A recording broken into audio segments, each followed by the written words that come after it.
Hello students, I hope you all are doing well. My name is Shreya Gupta. I am chemistry faculty at Sankla classes. तो बेटा हम पहले भी NEET exam से पहले भी हम एक वीडियो में मिले थे, देन हमने लाइव डिस्कशन की थी नीट एग्जाम के लिए, ठीक है। I know paper was tough, ठीक है, हम बहुत ज़्यादा टेंशन में है क्या होगा क्या नहीं होगा, ठीक है। So let's just not think about that. जितना हमने कर लिया हमने अपनी तरफ से बेस्ट दिया, ठीक है। अब मेन बात क्या आती है, हमने कितना अपनी गलतियों से सीखा, यानी कि हमने पेपर एनालिसिस की, हमने एरर एनालिसिस की, क्या हमने अपनी गलतियों से सीख ली, ठीक है। सो मेन चीज वो आती है। तो आज बेटा हम डिस्कशन करने वाले हैं फिजिकल केमिस्ट्री पोर्शन का, ठीक है, केमिस्ट्री में। इससे पहले हमने ऑर्गेनिक केमिस्ट्री के ऊपर वीडियो बना ली थी। नेक्स्ट इज फिजिकल केमिस्ट्री और अपकमिंग लेक्चर हमारा होएगा ऑर्गेनिक इनऑर्गेनिक केमिस्ट्री के ऊपर। तो आज हम लेकर आए हैं बेटा detailed solution of physical chemistry part questions, ठीक है। So let's start.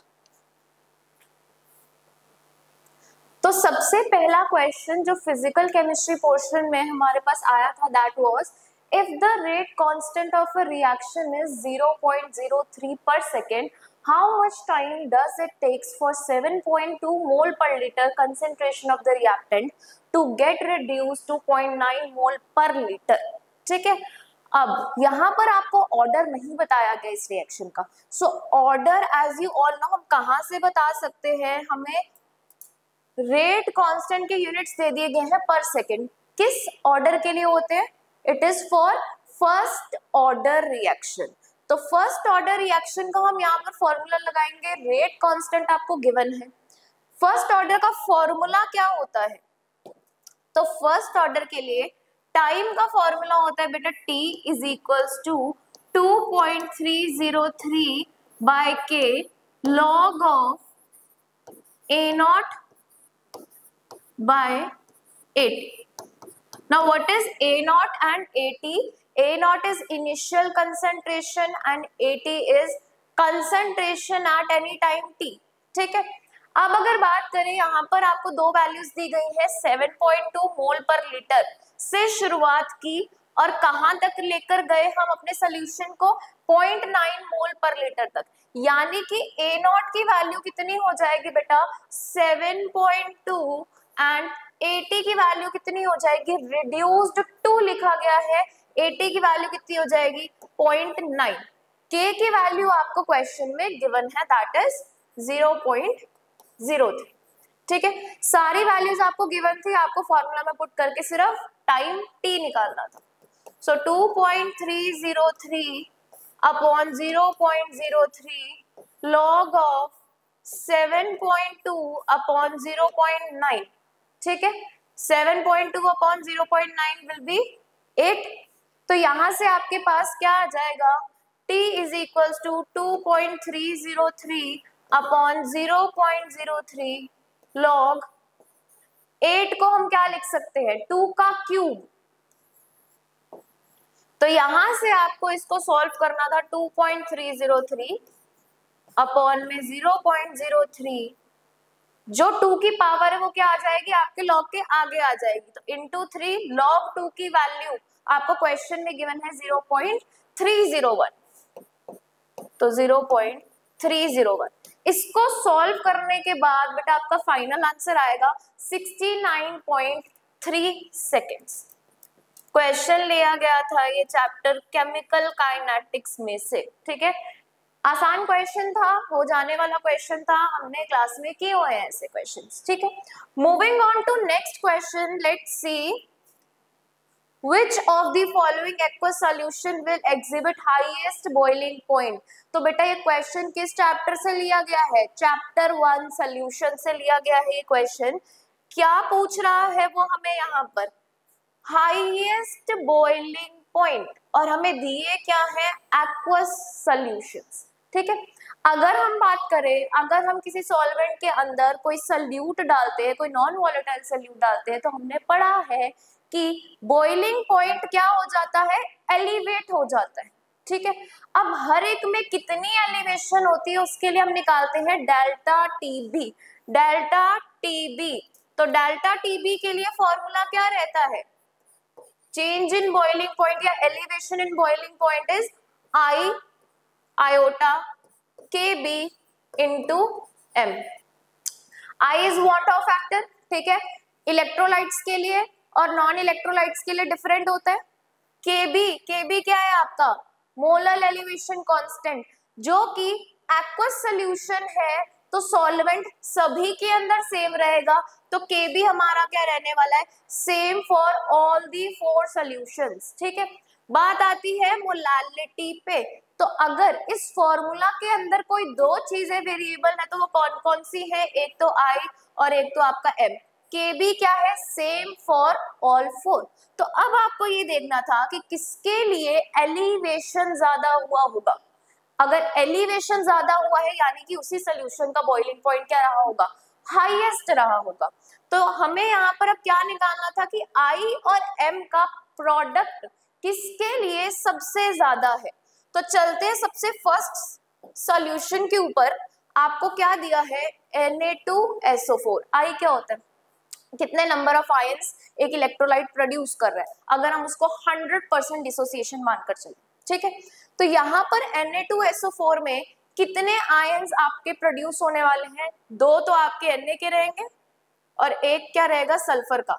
तो I की वैल्यू आपके पास क्या आ जाएगी, 3, और I इंटू m की वैल्यू क्या आने वाली है आपके पास, 3 into 0.01, that will B 0.03.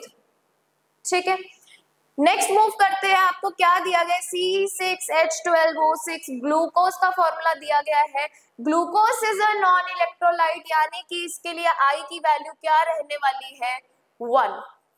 Non electrolytes dissociate नहीं होंगे, I की वैल्यू क्या रहेगी, 1. और मोलारिटी आपको दी गई है 0.015, तो 0.015. Again urea is again non electrolyte, I की वैल्यू 1. तो आपके पास इसके लिए वैल्यू कितनी आने वाली है, 0.01, which will be 0.01. KNO3 एक इलेक्ट्रोलाइट है, कौन कौन से आयंस प्रोड्यूस करेगा, K positive and NO3 negative. कितने नंबर ऑफ आयंस, 2, यानी कि I की वैल्यू क्या आ जाएगी, 2. और आपको मोलारिटी की वैल्यू कितनी दी गई है, 0.01. तो अगर मैं इन चारों सॉल्यूशंस में से बात करूं तो I और m का प्रोडक्ट किस सॉल्यूशन के अंदर सबसे ज्यादा है, तो वो आ रहा है Na2SO4 के अंदर, यानी कि उसकी डेल्टा Tb की वैल्यू क्या रहेगी, highest. What is delta Tb, it is elevation in boiling point. कितना बॉइलिंग पॉइंट एलिवेट हो गया, यानी कि सबसे हाईएस्ट बॉइलिंग पॉइंट रहने वाला है Na2SO4 सॉल्यूशन का. I hope it is clear. Moving on to next question. आपके पास वेरी सिंपल क्वेश्चन क्या पूछा गया है यहाँ पे, फॉलोइंग कंपाउंड्स में से अंडरलाइंड एलिमेंट्स के लिए आपको क्या बतानी है, ऑक्सीडेशन स्टेट बतानी है. चलिए एनालाइज करते हैं. सबसे पहले आपको दिया गया है KO2, पोटेशियम सुपर ऑक्साइड, यानी कि K पॉजिटिव O2 नेगेटिव.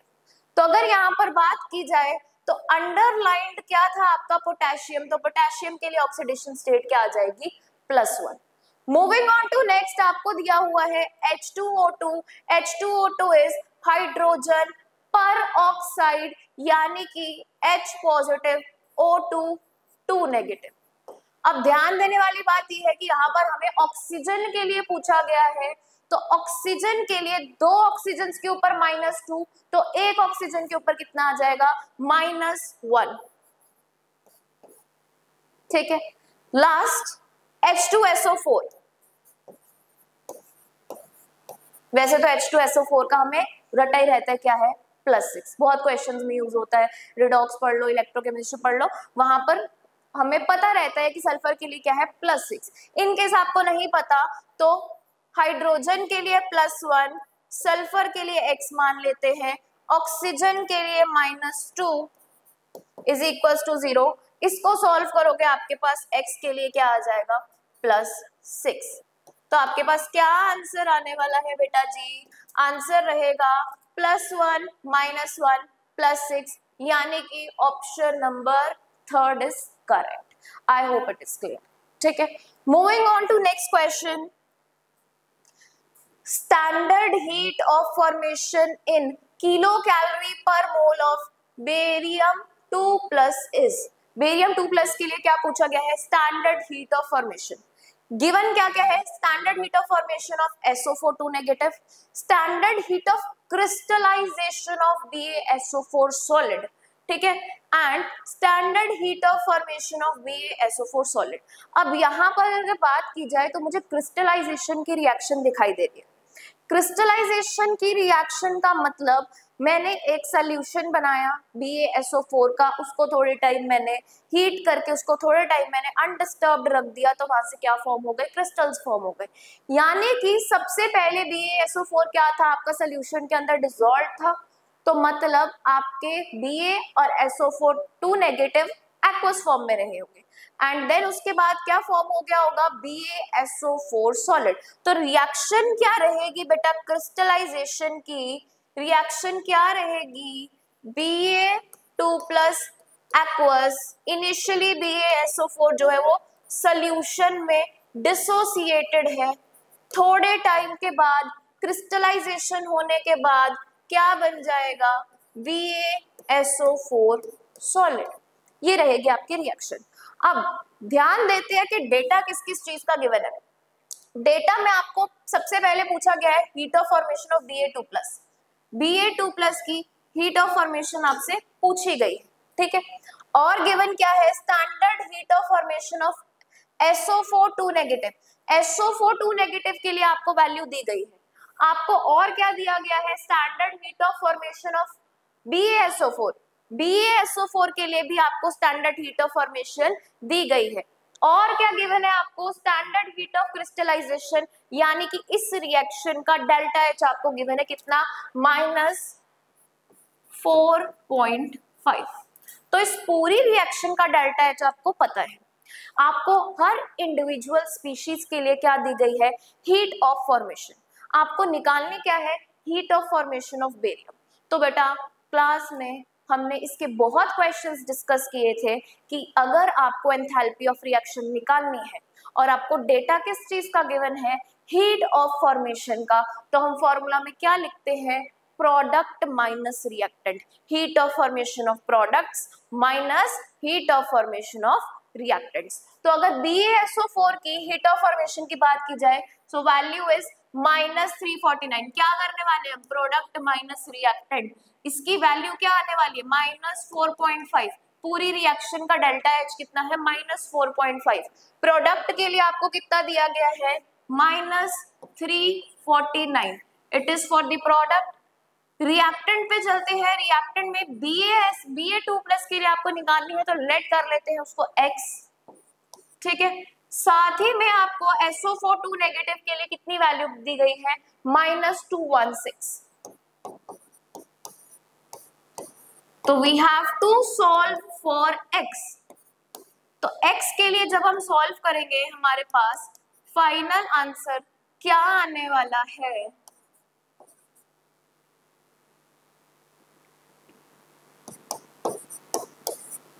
तो सॉल्व करके बेटा आपके पास फाइनल आंसर आ जाएगा -128.5। -128.5 यूनिट्स रहने वाले हैं kilo calorie per mole. I hope it is clear.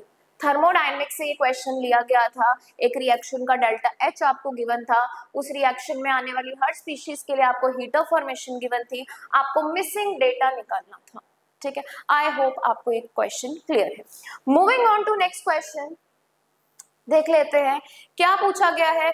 Very very easy question, solution chapter में से क्वेश्चन लिया गया है, जहां पर इनिशियली हमें सोल्यूशंस के बारे में बताया जाता है कि कितने टाइप्स के सोल्यूशन होते हैं।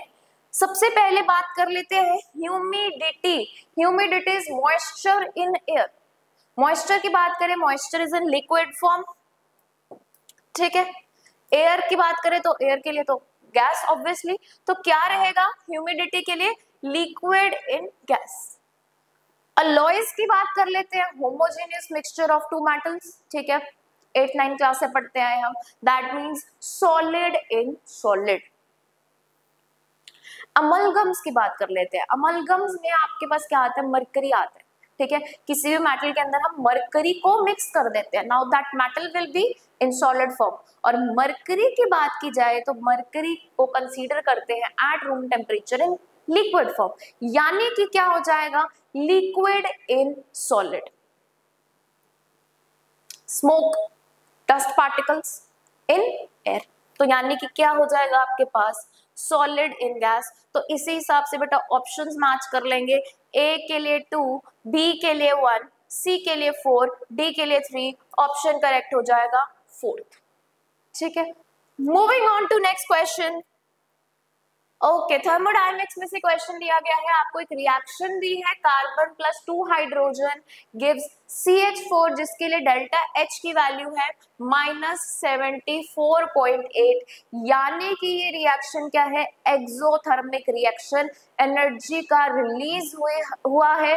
जब एनर्जी का रिलीज होता है तो हम क्या कंसीडर करते हैं कि प्रोडक्ट की एनर्जी कम रहने वाली है और रिएक्टेंट की एनर्जी हायर रहने वाली है। तो ऐसे ग्राफ्स हम ढूंढ लेते हैं, तो मुझे देखने में ऐसे 2 ग्राफ्स जो है सही दिखाई दे रहे हैं, एक फर्स्ट और एक थर्ड, जिसमें रिएक्टेंट की एनर्जी को हायर दिखाया गया है, प्रोडक्ट की एनर्जी को लोअर दिखाया गया है, क्योंकि रिएक्शन में एनर्जी का रिलीज हुआ है। तो फर्स्ट और थर्ड ऑप्शन में नाउ डेल्टा H की वैल्यू किसमें सही जो है आपको दिखाई गई है, तो वो हो जाएगा option number third. Delta H क्या होता है, energy of product minus energy of reactant, product में से रिएक्टेंट की एनर्जी को माइनस कर देंगे, तो वो गैप यहाँ पर सही दिखाया गया है, तो ऑप्शन नंबर थर्ड हो जाएगा बेटा करेक्ट ऑप्शन।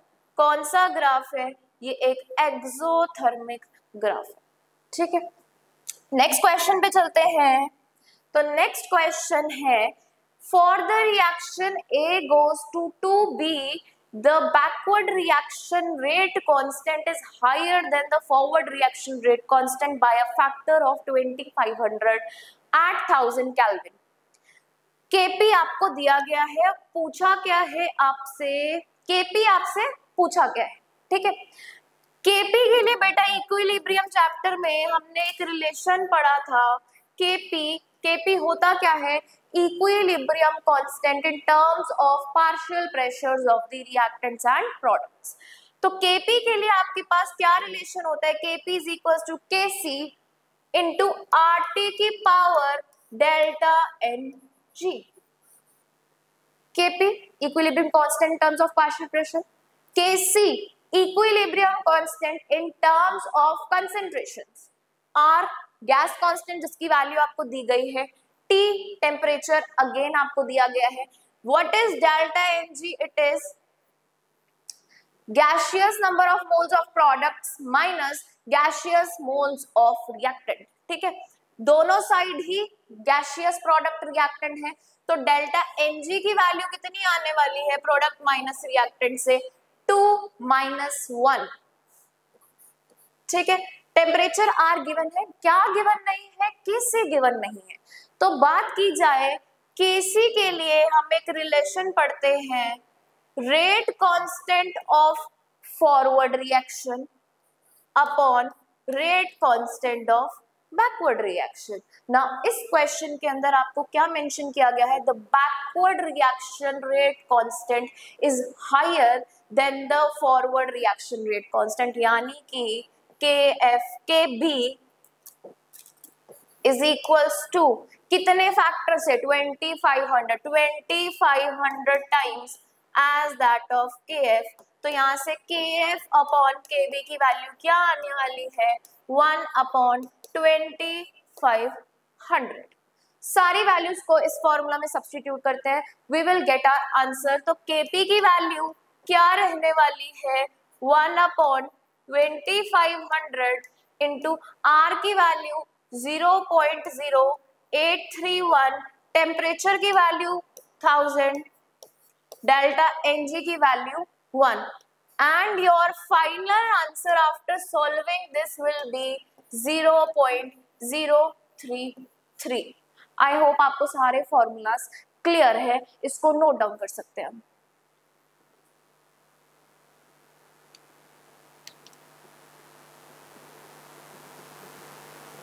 नेक्स्ट क्वेश्चन की तरफ बढ़ते हैं। तो नेक्स्ट क्वेश्चन में आपके पास आता है, ratio of wavelengths of light absorbed by a hydrogen atom when it undergoes n is equals to 2 to n is equals to 3 and n is equals to 4 to n is equals to 6 transition.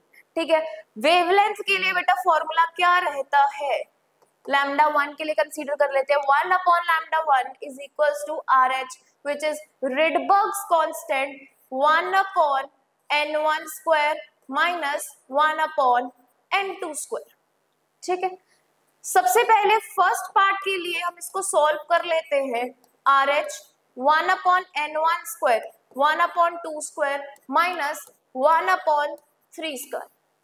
इसी के नीचे 1 upon lambda 2 के लिए भी हम calculate कर लेते हैं, क्या आ जाएगा RH 1 अपॉन 4 का स्क्वायर अपॉन 1 अपॉन 6 का स्क्वायर।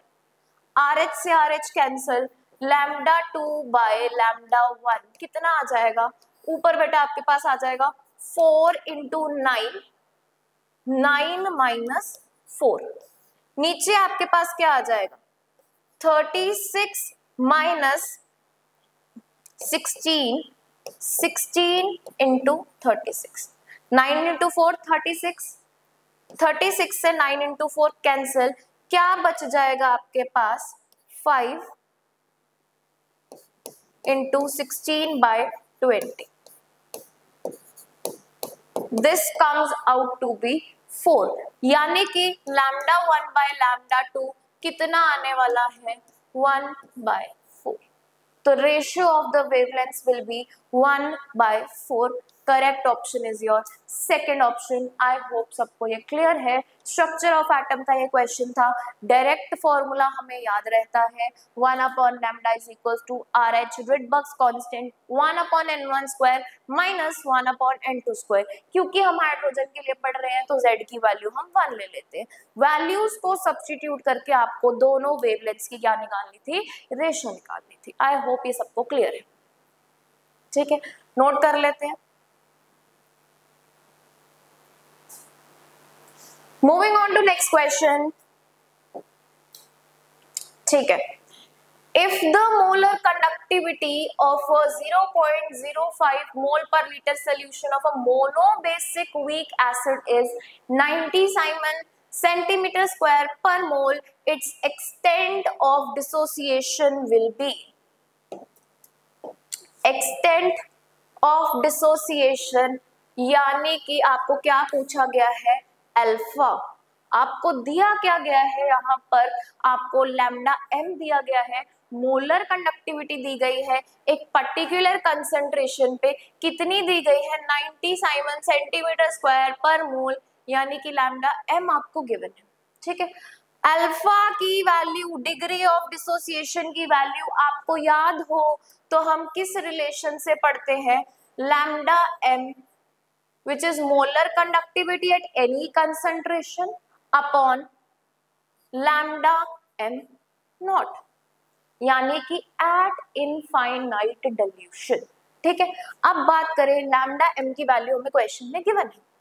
at infinite dilution के लिए आपको दोनों आयंस के लिए, आपको नेगेटिव के लिए पॉजिटिव के लिए लिमिटिंग मोलर कंडक्टिविटी की वैल्यू दी गई है 349.6 एंड 50.4। तो आपको क्या करना है इसके लिए, क्योंकि ये एक मोनोबेसिक वीक एसिड है, यानी कि सिर्फ एक ही आयन उसमें से निकला होगा, यानी कि उसके स्प्लिट होने के बाद 2 आयन्स बने होंगे। तो यहाँ पर आपके पास लैम्डा m नॉट की वैल्यू क्या आ जाएगी, lambda m for positive cation and lambda m for अनायन, which will be 349.6 plus 50.4। Solve करने के बाद आपके पास एक परफेक्ट 400 की वैल्यू आपके पास आ जाएगी। नाउ आपको अल्फा की वैल्यू निकालनी थी, अल्फा की वैल्यू में क्या आ जाएगा, lambda m at any concentration which will be 90 and your limiting molar conductivity that is eight infinite dilution will be 400। Solve करने के बाद यू विल गेट 0.225। तो यहां से हमने क्या निकाल लिया बेटा, extent of dissociation, degree of dissociation alpha. I hope सबको क्लियर है। ठीक, moving on to next question, ठीक है। तो 5 moles of liquid X and 10 moles of liquid Y make a solution having a vapor pressure of 70 torr. The vapor pressure of pure X and Y are 63 torr and 78 torr respectively. Which of the following is true regarding the described solution? तो उन्होंने एक solution बनाया x और y को लेके, जिसमें x के रखे गए 5 मोल्स, y के रखे गए 10 मोल्स। ऑब्जर्व्ड वेपर प्रेशर क्या था? 90 torr. This is not the theoretical और calculated value, it is the observed value. तो ऑब्जर्व्ड वैल्यू आपको क्या दी गई ही थी? इट वाज 90 टॉर, ठीक है। नेक्स्ट बात करते हैं vapour pressures of pure X and Y. तो आपको प्योर एक्स एंड वाई के लिए वैल्यूज दी गई है, ठीक है। यहां से हम निकाल लेंगे हमारी थ्योरेटिकल और कैलकुलेटेड वैल्यू और उसको हम कंपेयर करेंगे हमारी ऑब्जर्व्ड वैल्यू के साथ। तो अगर मैं पार्शियल प्रेशर ऑफ सॉल्यूशन निकालने की कोशिश करूं, that will be P nought x into chi x plus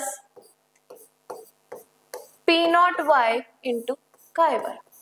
mole fraction निकाल लेते हैं x के लिए, इट विल बी 5 अपॉन में टोटल नंबर ऑफ मोल्स 15 और y के लिए 10 अपॉन में 15।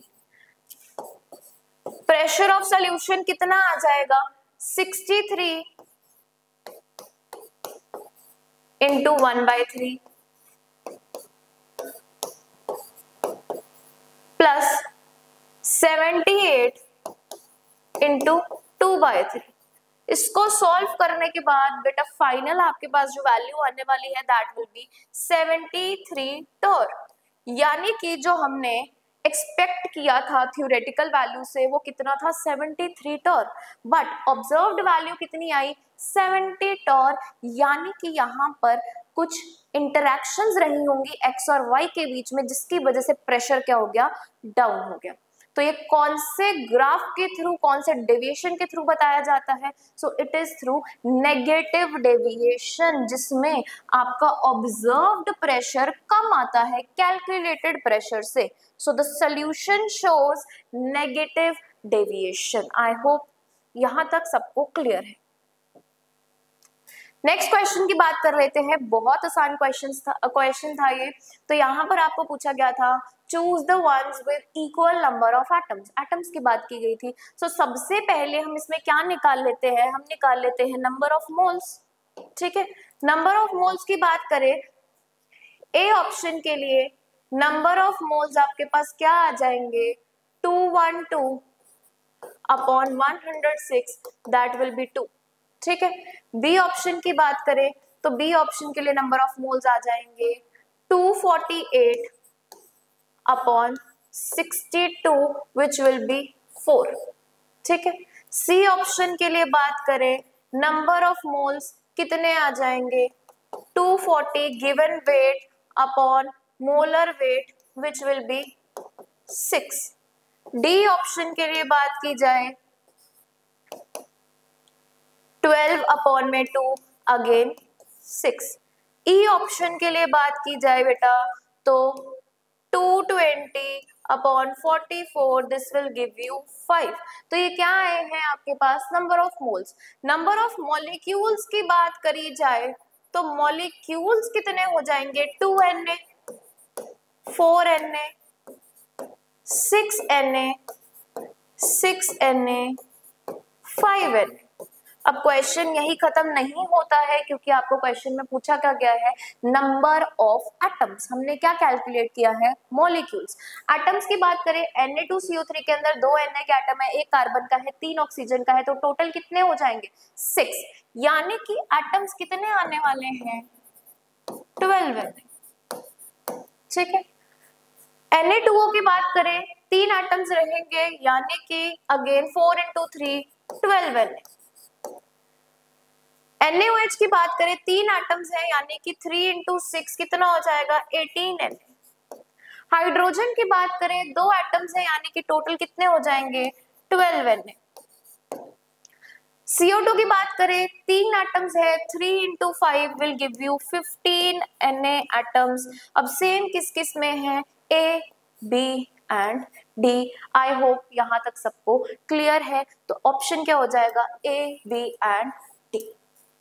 ठीक है, नेक्स्ट क्वेश्चन की तरफ मूव करते हैं। सो if the half life of a first order reaction is 1 minute, then the time required for 99.9% completion of the reaction is closest to।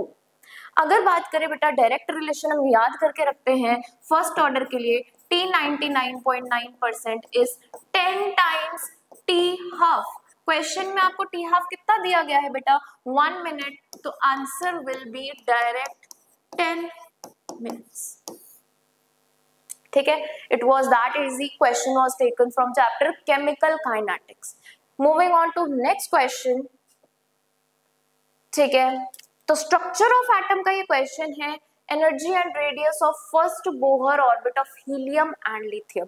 तो यहाँ पर सबसे पहले एनर्जी और रेडियस की बात कर लेते हैं बेटा। तो एनर्जी की वैल्यू आपके पास क्या रहती है, माइनस RH² अपॉन n²। ठीक है, यहाँ पर आपको फर्स्ट ऑर्बिट दिया गया है, यानी कि n की वैल्यू तो आपको 1 दी गई है, तो डायरेक्टली हमारे पास ये फॉर्मूला क्या बनने वाला है। ठीक है, अब रेडियस की बात कर लेते हैं। रेडियस के लिए फॉर्मूला क्या रहता है, R0 n²/z। अगेन n की वैल्यू आपको दी गई है 1, तो फॉर्मूला डायरेक्टली क्या हो जाएगा, R0/z। कैलकुलेट कर लेते हैं फॉर हीलियम एंड लिथियम। तो हीलियम के लिए एनर्जी क्या रहने वाली है, हीलियम के लिए आपके पास एनर्जी आ जाएगी, रिडबर्ग कांस्टेंट की वैल्यू आपको दी गई है 2.18 इंटू 10⁻⁻18 इंटू z²। z² में हीलियम के लिए क्या पुट कर लेंगे, 2 का स्क्वायर इज 4। तो आंसर आपके पास आ जाने वाला है 8.72 into 10⁻⁻18। This is for helium. Lithium की बात कर लेते हैं। लिथियम 2+ के लिए तो Rydberg constant minus 2.18 into 10⁻⁻18। z² में क्या आ जाएगा, hydrogen helium lithium atomic number 3 का स्क्वायर 9, तो इंटू में 9। तो final answer will B -19.62 into 10⁻⁻18। तो ये रहेगी आपकी एनर्जी की वैल्यूज। उसके बाद बात कर लेते हैं बेटा रेडियस की। तो रेडियस के लिए R0/z, R0 यानी कि A0 की वैल्यू दे दी गई है 52.9। तो for helium 52.9 divided by 2, this will give you 26.4 picometres. वही लिथियम के लिए क्या वैल्यू रह जाएगी आपकी बेटा, 52.9 divided by Z3 which will give you 17.6 picometre. ठीक है, अब आपको बस इसको देखते हुए ऑप्शंस के साथ इनको मैच करना था। तो करेक्ट ऑप्शन जो मुझे यहाँ पर दिखाई दे रहा है, इट इज ऑप्शन नंबर 3। ठीक है, आई होप ये सबको क्लियर होगा। ठीक है, नेक्स्ट क्वेश्चन की तरफ बढ़ते हैं। Dalton's atomic theory could not explain which of the following। Again from structure of atom ये क्वेश्चन था। तो Dalton's atomic theory could not explain law of gaseous volumes. किसने दिया था ये law, Gay-Lussac's gave this law, which was law of gaseous volumes, which could not be explained by Dalton's atomic theory। Next question की तरफ। Okay, so question is from qualitative and quantitative analysis. गलती से physical chemistry के portion में आ गया, चलो anyways. सबसे पहले क्लोरोफॉर्म है, नेक्स्ट आपके पास क्या दिया गया है, एनिलीन। तो इसको सेपरेट करने के लिए एनसीईआरटी की ये सारी एग्जांपल्स हैं, इसको सेपरेट करने के लिए बेटा हम यूज करते हैं simple distillation. So option is 4th। Crude oil in petroleum industry. तो क्रूड ऑयल के अंदर बेटा ऐसे कंपोनेंट्स होते हैं जिनका बॉइलिंग पॉइंट नियरली सेम होता है। नियरली सेम वाले कंपोनेंट्स के लिए जो मेथड हम यूज करते हैं वो कौन सा होता है, फ्रैक्शनल डिस्टिलेशन। तो option 3rd will be correct. उसके बाद बात कर लेते हैं glycerol from spent life. Glycerol from spent life. तो ग्लिसरॉल एक ऐसा कंपाउंड होता है जो अपने बॉइलिंग पॉइंट से जाने से पहले ही डिकम्पोज हो जाता है, खत्म। तो उस जगह पर हम क्या यूज कर सकते हैं, distillation under reduced pressure, very well explained in class. Reduced pressure करके हम क्या करते हैं, एक कंपाउंड के बॉइलिंग पॉइंट को कम ले आते हैं ताकि वो अपने डिकम्पोज होने वाले टेम्परेचर से पहले ही बॉयल हो जाए। तो glycerol from spent lye can be separated by distillation under reduced pressure. Last is aniline in water, so this example goes for steam distillation. तो ऑप्शंस मैच हो जाएंगे, ए पार्ट के लिए 4, बी के लिए 3, सी के लिए 1 एंड डी के लिए 2, विच इज ऑप्शन नंबर 3। ठीक है, नेक्स्ट क्वेश्चन की तरफ मूव करते हैं। Okay, phosphoric acid ionizes in 3 steps with their ionization constant values Ka1, Ka2 and Ka3 respectively. While K is the overall ionization constant, which of the following statements are true? तो जब बेटा आपके पास कोई ऐसा acid है जिसके पास more than 1 H positive ion है, यानी कि वो पहले बार में H पॉजिटिव देगा, देन अगेन आपको H पॉजिटिव देने वाला है, तो वहां पर जो हम बात करते हैं कि Ka1 यानी कि फर्स्ट टाइम जब उसकी आयनाइजेशन होगी, कब, जब H3PO4 एक हाइड्रोजन रिमूव करेगा, तो उसके लिए एक हाइड्रोजन रिमूव करना आसान होगा। बट सेकेंड टाइम जब हम बात करते हैं, सेकेंड टाइम जब डिसोसिएशन होती है, तो वो ऑलरेडी अपना एक हाइड्रोजन लॉस कर चुका है, जिसके बाद उसके ऊपर एक नेगेटिव चार्ज आ गया है। अब नेगेटिव चार्ज से एक और नेगेटिव चार्ज एक्वायर करना थोड़ा सा मुश्किल रहता है, जिसकी वजह से सक्सेसिव आयनाइजेशन कांस्टेंट हमारे क्या होते हैं, कम होते जाते हैं। क्यों, वो ऑलरेडी एक नेगेटिव एक्वायर कर चुका है। अगर मैं थर्ड डिसोसिएशन कांस्टेंट की बात करूं, तो यहाँ पर अगेन उसके लिए 2 नेगेटिव चार्ज से 3 नेगेटिव चार्ज में जाना और मुश्किल हो जाता है। तो फर्स्ट आयनाइजेशन कांस्टेंट की वैल्यू सबसे बड़ी, then second and then third. और अगर मैं ओवरऑल तीनों डिसोसिएशंस की बात करूं, तो आपके पास जो सभी के लिए कंबाइंड हो जाएगा, that will B Ka1 into Ka2 into Ka3। ये हम पढ़ते आए हैं। ठीक है, अगर मैं दोनों साइड लॉग ले लूं, तो यहाँ पर लॉग की प्रॉपर्टी लग जाएगी मल्टीप्लीकेशन में। सो आपके पास फाइनल वैल्यू क्या आने वाली है, log K is equals to log Ka1 plus log Ka2 plus log Ka3। अब हम हमारे ऑप्शंस को एनालाइज करते हैं। सो फर्स्ट ऑप्शन बेटा अगर मैं बात करूं, तो फर्स्ट स्टेटमेंट इज करेक्ट, जो हमने यहाँ पर डिराइव किया है। H3PO4 is stronger acid than H2PO4 negative and HPO4 2 negative. Yes, of course. पहले पार्ट में हमने इसको डिस्कस किया है कि सबसे पहले उसके लिए H लूज करना आसान है, जब उसने नेगेटिव चार्ज एक्वायर कर लिया, उसके बाद दूसरा नेगेटिव चार्ज लाना और मुश्किल है। तो B option is again correct. C option again correct, Ka1 is greater than Ka2 and Ka3। D option जो है वो गड़बड़ है, यानी कि इनकरेक्ट है। तो अगर मैं बात करूं करेक्ट ऑप्शंस हमारे पास क्या आ जाएंगे, A, B and C. So correct will be second, A, B and C. तो ये क्वेश्चन लिया गया था बेटा चैप्टर इक्विलिब्रियम से। नेक्स्ट क्वेश्चन लिया गया है बेटा चैप्टर थर्मोडायनेमिक्स से, जिसमें पूछा क्या गया है, higher yield of NO। NO क्या है हमारे पास, प्रोडक्ट साइड में दिया गया है।